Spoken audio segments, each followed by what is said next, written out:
The last prophet in the world, last prophet in the world, last prophet in the world to show how to be closer to Allah. He is Muhammad sallallahu alayhi wasallam. حضرت محمد صلی اللہ علیہ وسلم کا بچپن۔ جب حضرت محمد صلی اللہ علیہ وسلم پیدا ہوئے تو عبد المطلب اس نئے پیدا ہونے والے بچے کو اللہ کی رحمت حاصل کرنے کے لیے کعبہ میں لے آئے اور اس بچے کا نام محمد رکھا، جس کا مطلب ہے وہ جس کی میں نے تعریف کی یا تعریف کیا ہوا۔ یہ اس دور کا بہت منفرد نام تھا۔ 7ویں دن ان کے سر کے بال کٹوائے گئے اور ان کے ختنے ہوئے۔ پھر عبد المطلب نے اپنے تمام ہمسایوں کو رات کے کھانے کی دعوت دی۔ اس دور میں مکہ کے لوگ اپنے نوزائیدہ بچوں کو دائیوں کے حوالے کر دیتے تھے، جو کہ پہاڑی صحرائی علاقوں میں رہا کرتی تھیں۔ اس سے بچے طاقتور اور صحت مند ہوتے تھے۔ وہ دائیاں بولتے ہوئے سب سے خالص عربی زبان استعمال کرتی تھیں۔ اس سے بچوں کو بہترین عربی زبان سیکھنے میں مدد ملتی تھی۔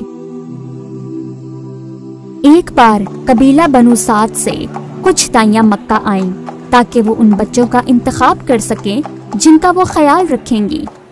اسی گروہ میں ایک حلیمہ اور اس کے شوہر حارث بن عزاہ علیہ السلام بھی تھے۔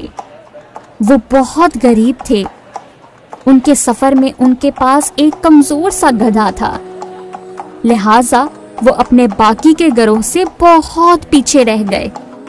عبد المطلب نے ہر دائی سے کہا کہ وہ محمد صلی اللہ علیہ وسلم کی دیکھ بھال کی ذمہ داری اٹھائیں، لیکن وہ سب جانتی تھی کہ عبد المطلب کے پاس دینے کے لیے زیادہ پیسے نہیں ہیں، لہٰذا انہوں نے منع کر دیا۔ وہ امیر لوگوں کے بچوں کی حفاظت میں مصروف تھی اور حلیمہ کو مکہ پہنچتے بہت دیر ہو گئی، لہٰذا انہیں امیر لوگوں کے بچے نہ مل سکے۔ کیونکہ وہ کسی بچے کو لیے بغیر گھر واپس نہیں جانا چاہتی تھی، لہٰذا وہ حضرت محمد صلی اللہ علیہ وسلم کو اپنے ساتھ لے گئیں، اور اس وقت سے ان کی زندگی فوری طور پر تبدیل ہو گئی۔ ان کے کمزور گدھے نے حلیمہ کے گھر کی طرف تیزی سے بھاگنا شروع کر دیا۔ کیا اللہ تعالیٰ نے حلیمہ رضی اللہ تعالیٰ عنہا کو حضرت محمد صلی اللہ علیہ وسلم کی وجہ سے کوئی انعام دیا؟ ہاں، ان کے خاندان پر اللہ تعالیٰ کی رحمت ہوئی۔ ان کے جانوروں نے بہت سا دودھ دینا شروع کر دیا اور ان کے گھر سے مزید فاقے ختم ہو گئے، حتیٰ کہ خشک ترین موسم میں بھی ان کے جانور بہت سا دودھ دیتے، جبکہ دوسرے خاندانوں کے جانور ایک قطرہ بھی دودھ نہ دے پاتے۔ حلیمہ کے لیے حضرت محمد صلی اللہ علیہ وسلم کی پرورش کرنا بہت آسان تھا۔ وہ آپ صلی اللہ علیہ وسلم کے ساتھ بہت خوش تھیں۔ ہر 6 ماہ کے بعد حلیمہ حضرت محمد صلی اللہ علیہ وسلم کو مکہ میں ان کے گھر والوں کے پاس لے کر جاتی تھیں۔ حضرت محمد صلی اللہ علیہ وسلم نے 2 سال تک حلیمہ رضی اللہ تعالیٰ عنہا کا دودھ پیا۔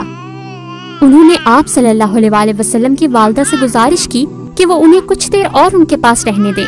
حضرت محمد صلی اللہ علیہ وسلم کے گھر والے حلیمہ سے بہت خوش ہوئے کہ وہ اتنے اچھے طریقے سے ان کے بچے کا خیال رکھ رہی تھی، کیونکہ اس وقت مکہ چھوٹے بچوں کی تربیت کے لیے زیادہ مفید جگہ نہیں تھی، لہٰذا آپ صلی اللہ علیہ وسلم حلیمہ کے گھر والوں کے ساتھ ہی رہتے رہے۔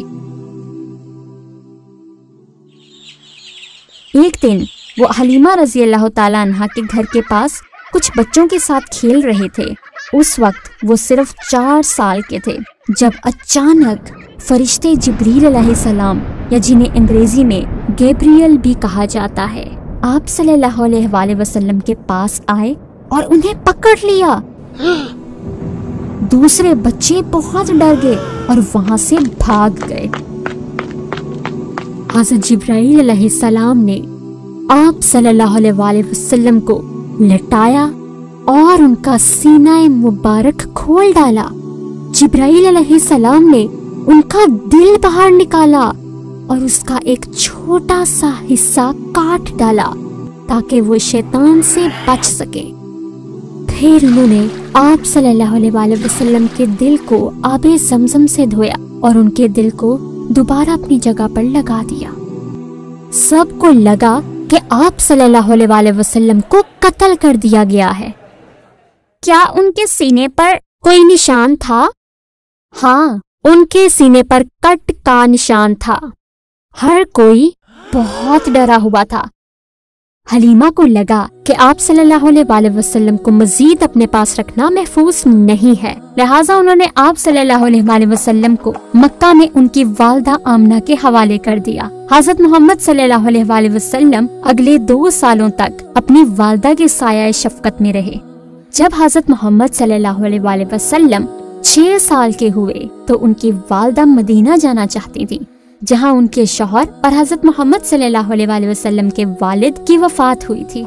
آخر کار حضرت محمد صلی اللہ علیہ وآلہ وسلم، ان کے دادا عبد المطلب اور ان کی والدہ آمنہ اور ان کے غلام ام ایمن نے مدینہ کی طرف اپنا سفر شروع کیا۔ یہ تقریباً 500 کلومیٹر کا سفر تھا۔ وہ لوگ وہاں تقریباً 1 مہینہ رہے اور پھر دوبارہ مکہ کی طرف اپنا سفر شروع کیا۔ جب وہ لوگ آدھے راستے میں پہنچے تو آپ صلی اللہ علیہ وآلہ وسلم کی والدہ آمنہ ابوا شہر میں بہت بیمار ہو گئیں اور وہیں وفات پا گئیں۔ انہیں وہیں دفن کیا گیا اور ان چھوٹے سے بچے حضرت محمد صلی اللہ علیہ وآلہ وسلم نے اپنی والدہ کو بھی کھو دیا اور یتیم ہو گئے۔ ان کے دادا عبد المطلب حضرت محمد صلی اللہ علیہ وآلہ وسلم کے لیے بہت اداس ہوئے۔ وہ آپ صلی اللہ علیہ وآلہ وسلم سے بہت پیار کرتے تھے۔ انہوں نے اگلے 2 سالوں تک آپ صلی اللہ علیہ وآلہ وسلم کا ہر لمحہ خیال رکھا، اور پھر ایک بہت خوفناک منظر پیش آیا۔ 8 سال کی عمر میں ان کے دادا عبد المطلب بیمار ہو گئے اور وہ بھی وفات پا گئے۔ حضرت محمد صلی اللہ علیہ وآلہ وسلم نے اپنی آخری پناہ گاہ بھی کھو دی۔ وہ اپنے والد، والدہ اور دادا کے بغیر بہت اداس ہو گئے۔ ان کے چچا ابو طالب ان سے بہت پیار کرتے تھے۔ ابو طالب غریب تھے، لیکن وہ حضرت محمد صلی اللہ علیہ وآلہ وسلم کی پرورش کے لیے بہت خوش ہوئے۔ کیا حضرت محمد صلی اللہ علیہ وآلہ وسلم نے اپنی جوانی میں کوئی معجزہ دکھایا؟ حضرت محمد صلی اللہ علیہ وآلہ وسلم کے معجزات ان کی جوانی سے ہی شروع ہو گئے تھے۔ ایک مرتبہ بہت لمبے عرصے تک خشک موسم رہا۔ ایک لمبے عرصے سے وہاں بارش نہیں ہوئی۔ ہر گھر میں خشک سالی کی وجہ سے خوراک کی کمی ہو گئی۔ اس وقت ابو طالب قریش کے سربراہ تھے، لہٰذا لوگ ان کے پاس اس امید پر آئے کہ وہ جانتے ہوں گے کہ کیا کرنا ہے۔ ابو طالب حضرت محمد صلی اللہ علیہ وآلہ وسلم کو ساتھ لے کر شہر کے مرکز میں چلے گئے اور کعبہ کی دیوار کے ساتھ کھڑے ہو گئے۔ اس وقت آپ صلی اللہ علیہ وآلہ وسلم ایک سورج کی طرح جگمگا رہے تھے۔ لوگوں نے ایک کالا بادل دیکھا جو کہ آپ صلی اللہ علیہ وآلہ وسلم کے سر کے عین اوپر تھا، لہٰذا ان دونوں نے اللہ تعالیٰ سے بارش کے لیے دعا کی۔ ایک دم سے مختلف سمتوں سے بادل آئے اور ایک جگہ اکٹھے ہو گئے، اور اتنے لمبے عرصے کے بعد معجزاتی طور پر اتنی تیز بارش ان پر برسنے لگی۔ فصل بڑھنا شروع ہو گئی اور اللہ تعالیٰ نے ان کی خوراک کا مسئلہ بھی حل کر دیا۔ ان کی بچپن میں کیا کوئی خاص نشانی سامنے آئی جس سے لوگوں کو پتہ چل سکتا کہ وہ آنے والے دور میں پیغمبر بنیں گے؟ ہاں، ان کے پیغمبر بننے کی بہت سی نشانیاں سامنے آئیں۔ یہاں میں آپ کو ایک کہانی سناؤں۔ جب حضرت محمد صلی اللہ علیہ وآلہ وسلم 12 سال کے تھے تو ان کے چچا ابو طالب ایک کاروباری دورے پر انہیں اپنے ساتھ سیریا لے گئے۔ جب وہ بصرہ کے شہر میں داخل ہو رہے تھے تو ایک پادری نے دیکھا کہ درخت اور پتھر اس نوجوان لڑکے کے لیے جھک رہے تھے جو کہ حضرت محمد صلی اللہ علیہ وآلہ وسلم تھے۔ وہ یہ دیکھ کر بہت حیران ہوا۔ وہ جانتا تھا کہ درخت اور پتھر صرف پیغمبروں کے لیے جھکتے ہیں۔ جب وہ لوگ آرام کر رہے تھے تو وہ پادری ان کے پاس آیا اور حضرت محمد صلی اللہ علیہ وآلہ وسلم کا مستقبل پہچان گیا۔ اس نے حضرت محمد صلی اللہ علیہ وآلہ وسلم کا ہاتھ پکڑا اور کہا کہ یہ لڑکا پیغمبر ہوگا اور تمام لوگوں کے لیے رحمت لائے گا۔ ابو طالب بہت حیران ہوئے اور پوچھا کہ وہ یہ سب کیسے جانتے ہیں۔ اس نے جواب دیا کہ اس کے پاس بائبل کا علم ہے۔